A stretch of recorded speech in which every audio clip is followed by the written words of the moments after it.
Fire Call, the Fire Safety Show, Division Chief Jim Sideras.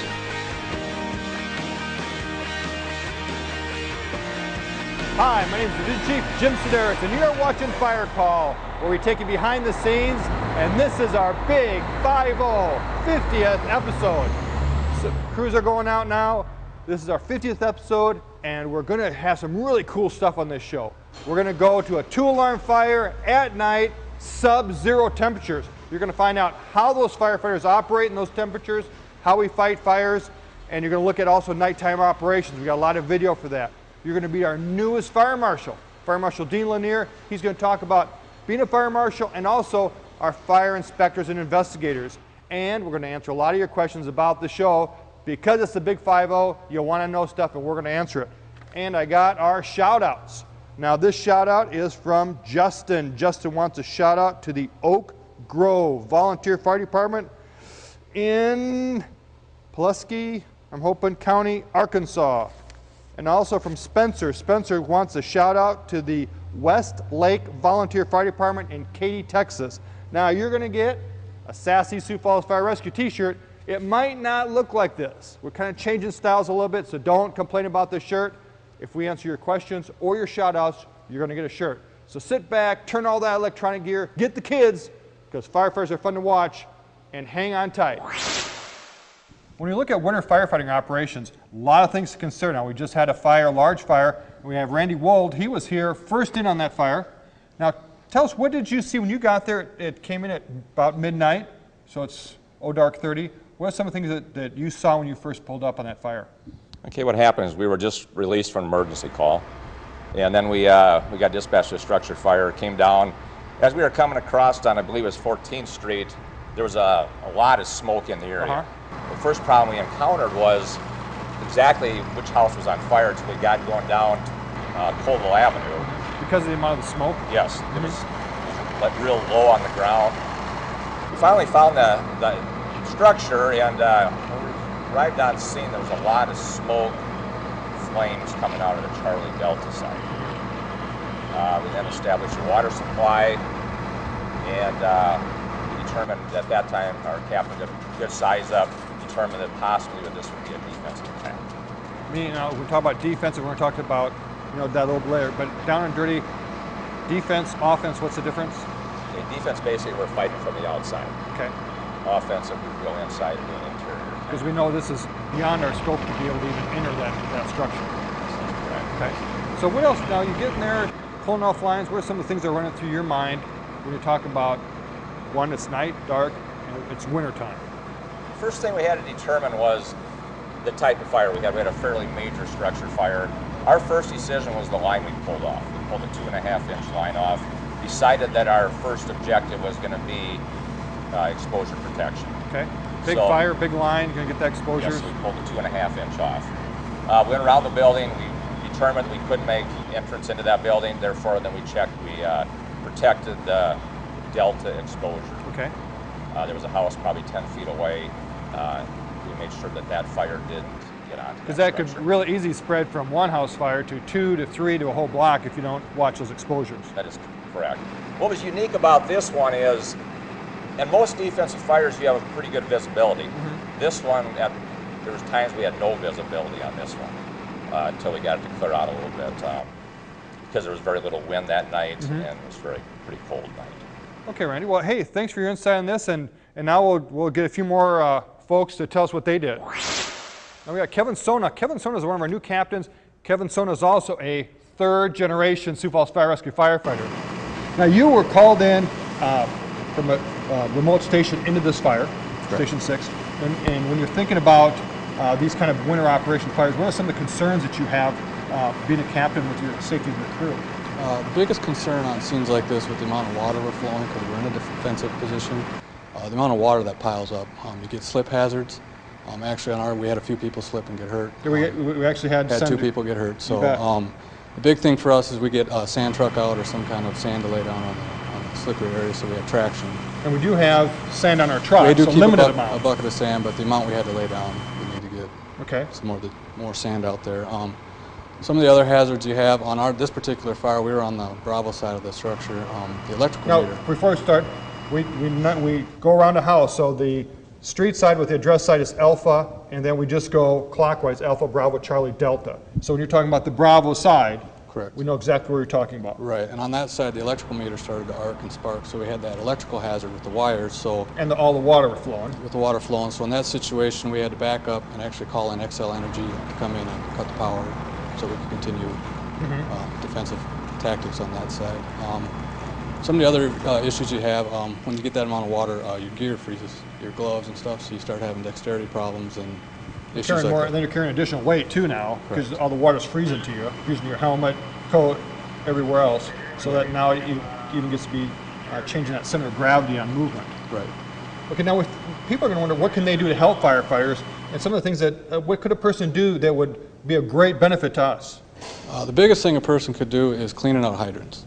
We've had some situations recently where we couldn't find a hydrant, and it cost us valuable minutes to get to that hydrant, find it, shovel it out. You lose valuable minutes, you can lose a structure very quickly. So when we think about shoveling out a fire hydrant, we want a 3-foot circle all the way around, all the way to the ground. Correct. And that will really help us a lot, because like you said, and we're just starting the snowfall. Yep. Now we do have shovels just in case we can't find them. Right. But it takes time. It does take time. Time is a very precious thing for us. I know people are going to ask, we got all these hoses out, hoses are filled with water, they freeze. What do firefighters do to prevent those hoses from freezing? We usually try to keep the line open just enough to keep the water flowing.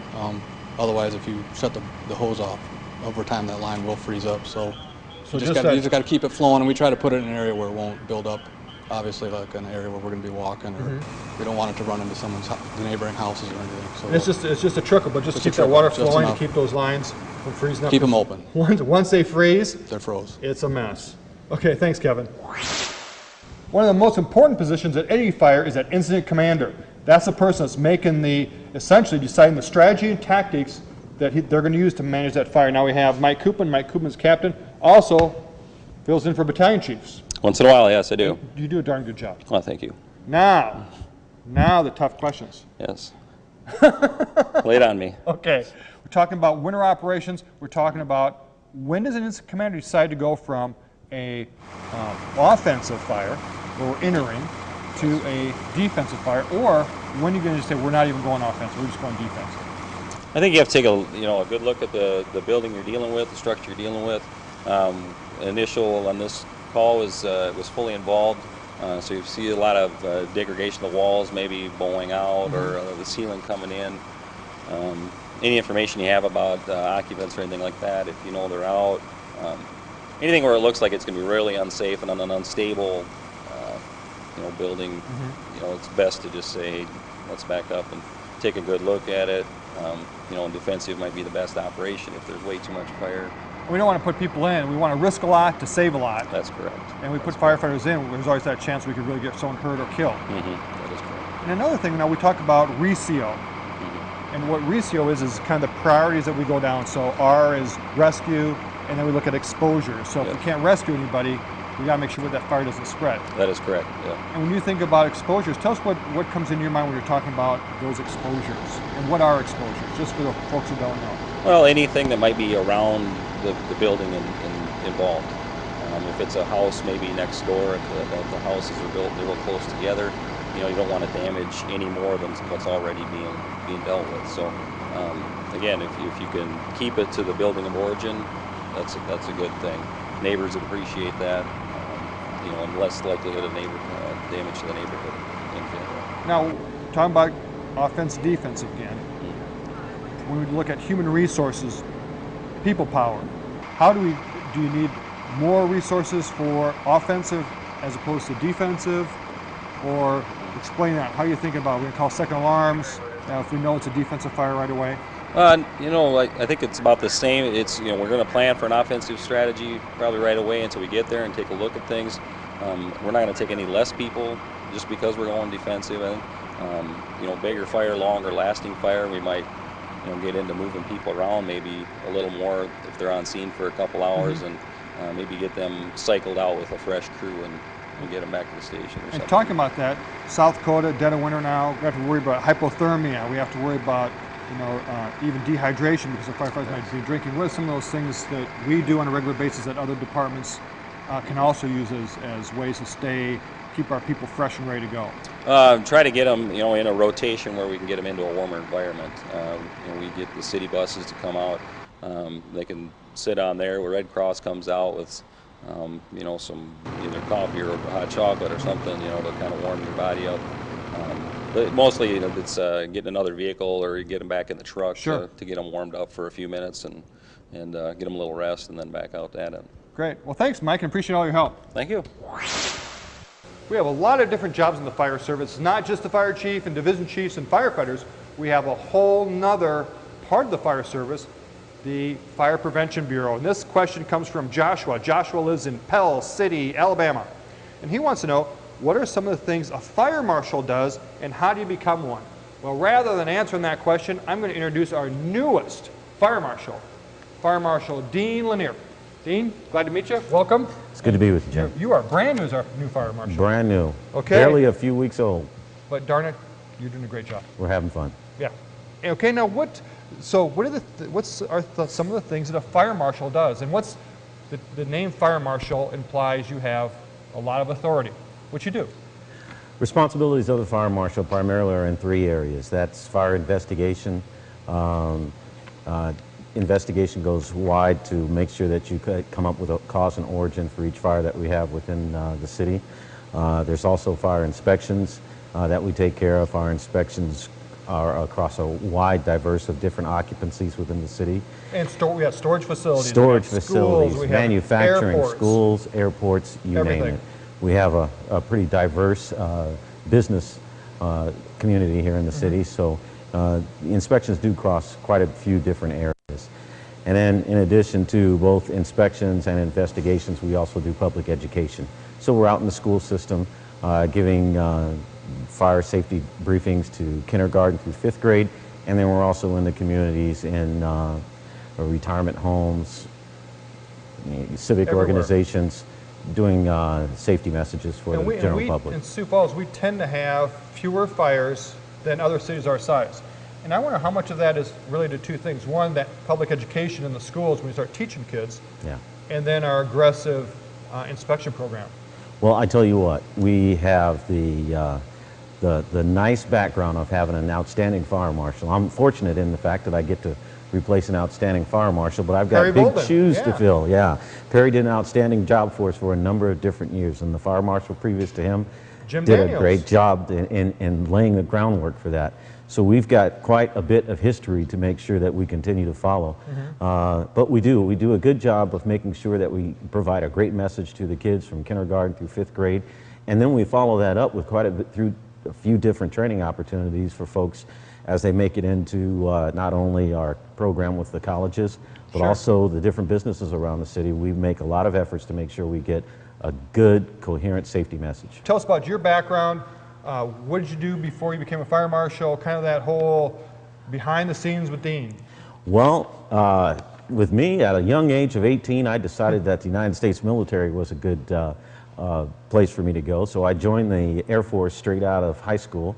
Went into the Air Force and immediately became a firefighter in the Air Force. So great place too, the Air Force. Absolutely, great training. Fantastic place to kind of cut your teeth and learn the job of being a firefighter. Get a whole lot of experience in a wide, diverse kind of background, not only in aircraft crash fire rescue, but also in structural firefighting as well. And you were there for how long? 24 years. Wow. Yeah. And then That's what a long happened, time. Dean? Well, the fortunate opportunity was for me to come here to Sioux Falls. I had visited the area several times and decided that this was an outstanding place for me to live and just love winter raise a too. family. The wife and kids love the areas. Kids love the school system. You love the winter too. You went right past that question. We absolutely love the winter. Yes, the sub-zero temperatures are so much fun. Yeah, it's a treat. Yeah, it's a treat. So now you have the job of fire marshal. Now I'm going to go on to my next question. Sure. This one's from Joshua. Joshua lives in Dublin, California, and he wants to know about the job of a fire investigator. And are firefighters also investigators? And how does a firefighter become a fire investigator? And I'm curious about that. We call them fire inspectors, but what's the difference between a fire inspector investigator. So Well, there you go. What's this investigator? Here in business? Sioux Falls Fire Rescue, all our inspectors serve that dual role. They are both inspectors as well as investigators. Now, when a new inspector comes on board, there is a bit of a continuity process that we move them through. We start them off with the basics. They take some online training. They learn about safety on the fire ground. They learn quite a few different things. So having a firefighter background is a definite positive towards becoming a fire investigator. It's not the only way to become a fire investigator, But it but gives you it's a deeper breadth of knowledge within the absolutely. fire service. It's a step in the right direction. Now, after that, there is some training to go through. Like I said, our inspectors go through some online training.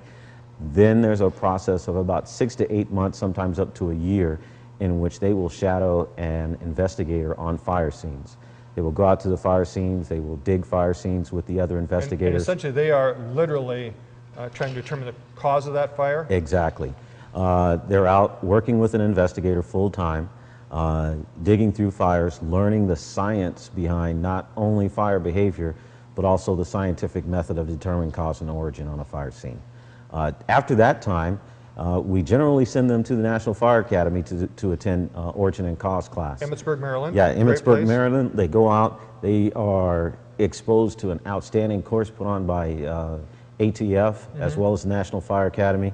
Some really good teaching, broad, not only from a legal background of fire investigation and courtroom testimony, but also an opportunity to dig through some fire scenes with some very experienced people and learn quite a bit about utilizing the scientific method on a fire scene and determining origin and cause. Now, as the fire marshal, what's one big thing you're pushing for right now? Any big things on your, on your radar screen that you'd like to, messages that you'd want to get out to people? Well, we always want to deliver the message of making sure that people cooking at home are not leaving the stovetop unattended. That is the #1 cause of all fires in Sioux Falls. It kind of 30% dwarfs of our fires. Yeah, it dwarfs just about everything else in size and scope. But in addition to that, there's another message I really wanted to make sure that people aren't making the mistake of thinking that inside their home, in their utility room, is a good place to store flammable materials like gasoline, paint, those types of items. Tell us why, Dean. Well, the reason why is inside your utility room is where your water heater and your furnace is at, and generally both those items have an open flame at all times. Your standard 50-gallon water heater will have an open flame of natural gas burning all the time, as well as your furnace. So anytime you leave gasoline that's not closed, completely closed, airtight closed, you have the potential of having a fire. And those vapors will come down, spread across the floor. Vapors from gasoline are low-lying vapors will spread across the floor, and that's exactly where that flame is at for both your water heater as well as your furnace. And we've had those fires. Yeah, we've had those fires, unfortunately. It's something that we generally don't think about clearing our utility closets of all flammable items, but it is a potential fire hazard to have any flammable items inside your utility room. And someone's going to say, where do I put them, Dean? Well, we recommend, if you can't put it outside, put it in your garage. I'd make sure it's not within within 3 feet of anything that runs off electricity, but making sure it's cap tight, vapor tight, and then making sure that you keep it a good distance away from electrical outlets is always a positive. And now, if people want handouts, brochures, what do you say to that? They can always come down here to headquarters fire station number 3 on the corner of 37th and Minnesota. We'll be more than happy to get them information. Or if they'd like to look us up on our website, they can look us up on siouxfalls.org. Great. Dean, all right. I'm glad to have you part of the team. Appreciate it. Thanks, Jim. As we're kind of wrapping down the Big 5-0, this is the 50th episode. We've been doing this a long time. We get lots of questions from people specifically about the show Fire Call. And people want to know about stuff about division chiefs. So, this first question is from Zachary. Zachary lives in Winfield, Pennsylvania. And he wants to know, are your crew and cameramen actual firefighters? Well, for this show, I'm going to introduce every single member of the cast and crew. And you know me, so that's not a big deal. First, we have our cameraman, Mr. Rich Murphy. Hey, Rich, how you doing? Jim, it's a pleasure. Fun. You might have to move aside for our next. We have our producer, Mr. Rich Murphy. That'd be Hey, Rich, awesome. how you doing? Nice to meet you. Our editor, Mr. Rich Murphy. I think they got the idea. Yeah. It's basically a 1 to 2 man operation, just you and I and the questions. So. Yeah, so there you go. Now, Rich is not a firefighter. No. but he works for the City of Sioux Falls. Yes, I work for the Media Services Department, and we produce many monthly shows, including Fire Call for the fire department. And which is the favorite, do you think? We certainly get about 20 to 30 questions a month just for this show. So people watch Fire Call. People love it. Yep. So, and what else do you do now? You do what's the technical name of what you do? I am the City of Sioux Falls producer. Okay. That's my job. And we got lucky enough to get rich doing this? Yes. Yes. Okay. I got some questions later on that kind of refer to that. Okay. And I got some questions for you. Sure. This one's from John. John lives in Columbia, South Carolina. And he wants to know, does Sioux Falls Fire Rescue have photographers on staff, volunteer or paid, for historical or training purposes? And the answer is no. No. Besides kind of you. Right. I come to as many fires as I can, have a scanner in my office. We call up Rich, and we'll say, Rich, I know it's 2 in the morning, got a pretty good fire, and he'll come out and videotape it, and we can use that for training, we use that for after action reviews. Now, all division chiefs, battalion chiefs carry cameras. We videotape it. We have video, I shouldn't say, that's kind of old term now, isn't it, really? Videotaping, it's almost digital recording. In our command cars, people are carrying cameras. We have inspectors. Inspectors have their cameras out there and everything. So yeah, there's many people covering the scene, as well as the media, obviously, that we sometimes occasionally get some footage from as well. We're good partners with the media. And it's a great thing, because once it's in a digital format, we keep it forever. Yep. Sometimes we wish it would go away, it's but great. we got it. Like you said, it's great training. I mean, a lot of the crews, not only from Sioux Falls Fire Rescue, from around the nation, around the world, have used some of that footage before, and so they always say, good firefighters learn from their mistakes, but the great firefighters learn from other people's mistakes. That's why we do a lot of that training all the time. Okay, so you got some questions. I do. I got some questions for you, Jim. First one's from Tyler from New Hartford, Connecticut. It says, Dear Jim, how long have you been a member of Sioux Falls Fire Rescue, and also how long have you been division chief? I was hired in 1983. I was waiting for that phone call. I can remember it like it was yesterday. And so I've been here since '83. I love every second of it. I was a division chief, became a division chief in 1998. Okay. So it's been a fun run. And you are coming up on retirement fairly soon. I'm eligible next year. I'm eligible next year, so, So we're hoping to keep you on. Yeah. What was the, Ethan from Owings Mills, Maryland wants to know, what was the first truck you were on? Everybody at that time kind of rode through Central Fire Station. Okay. So I was at Central Fire Station for a while, then I just kind of rode through the cities and I was at Station 7, Central Fire Station 1 downtown. Was it Truck 1 at the time? Yeah, it was Engine 1 at the time. Engine 1, okay. And we actually, in those days, flashback, there's just a few of us now in the department, probably around the country that does this, we used to ride in the back of the fire trucks. Oh, really? Yes, it was great. You'd hang on the back of the fire trucks, you could pull the hose out to the hydrant quick, Okay. But yeah, riding the tailboard it was called, and I think there's only John Groen and myself, probably the last of the breed here that actually did that for that's just the way we rode fire trucks. I'm sure safety issues the reason that it's. Oh yeah, why we stopped doing it. Well, yeah. I mean, at that time we didn't wear, no one had seat belts. You'd just hang on the side of the truck and it's a little chilly in South Dakota during the winter. It was. Jeff from Middleburg Heights, Ohio asks, basically, you're a nurse. Correct. I'm a registered nurse. I also have my master's degree in nursing as a clinical nurse specialist. Does that help you at all in your job becoming division chief? For part of my role as division chief is to oversee emergency medical operations. So as we look at that, combined with training, our number of EMS calls are going up. When I started, we were just really doing basic CPR. Sure. So having that knowledge, we've been able to now, and we're seeing more and more of a ramp up for medical calls. Okay.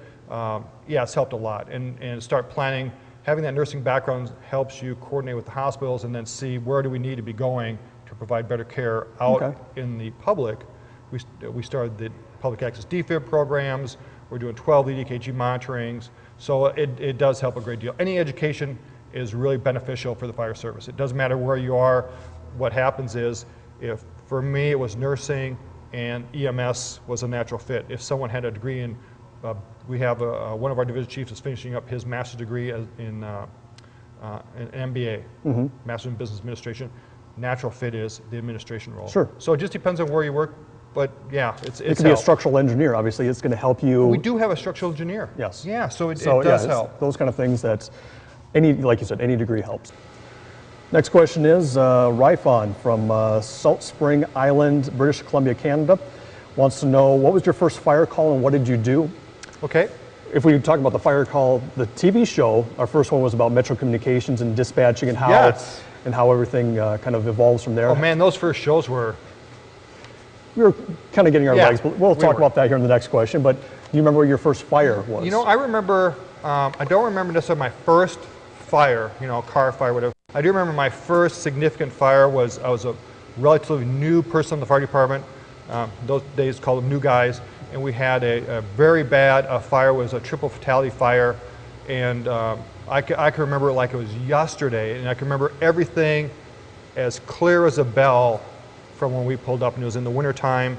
And we were trying to get people out of this home.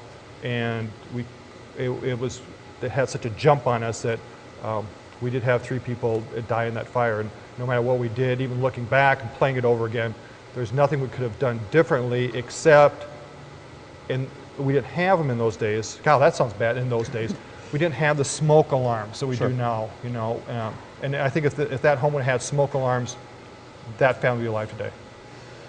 Austin from Jacksonville, Florida, wants to know, basically, how did we come up with this show? How did we come up with Fire Call? You remember back in 7 years ago? Can I see the question? Sure. Rich, how did we come up with Fire Call?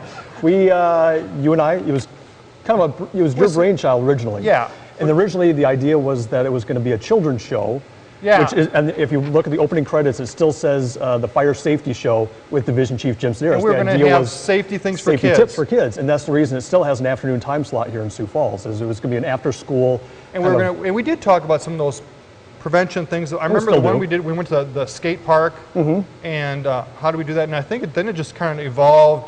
When we started getting these questions, yes, it just started evolving into a different animal, essentially. Right, and now we've added different segments over the years, and when you go to a fire, there's so many things that happen at a fire that I've found that it's very knowledgeable to ask those firefighters that first went in, what happened, how could you, what could you have done differently as far as prevention and all that kind of things that come out of a tragedy that is a fire or an accident scene or whatever the case may be. And the whole thing about everyone thinks, well, you read children's books and that might be your only interaction with firefighters is, okay, they slide down poles, they have red trucks, and they put water on fire, and they don't realize it has to be a coordinated incident attack on something. We have incident action plans.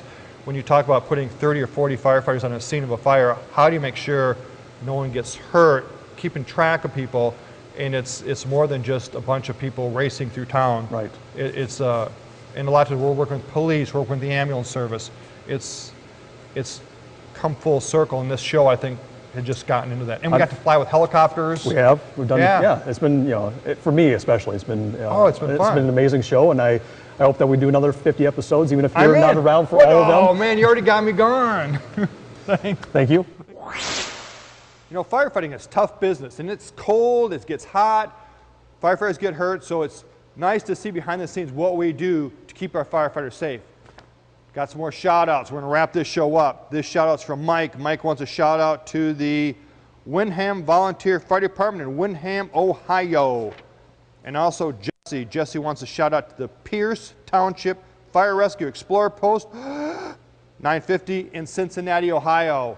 Thank you for your questions. We like that you're asking some really good questions. We got our shout outs. Of course, sassy, swanky, Sioux Falls Fire Rescue t-shirt. You wear this when you sashay downtown, people are going to pick up and notice. I hope you enjoyed the show. It's been fun. This is our Big 5-0. My name is Division Chief Jim Sideras, and you've been watching Fire Call.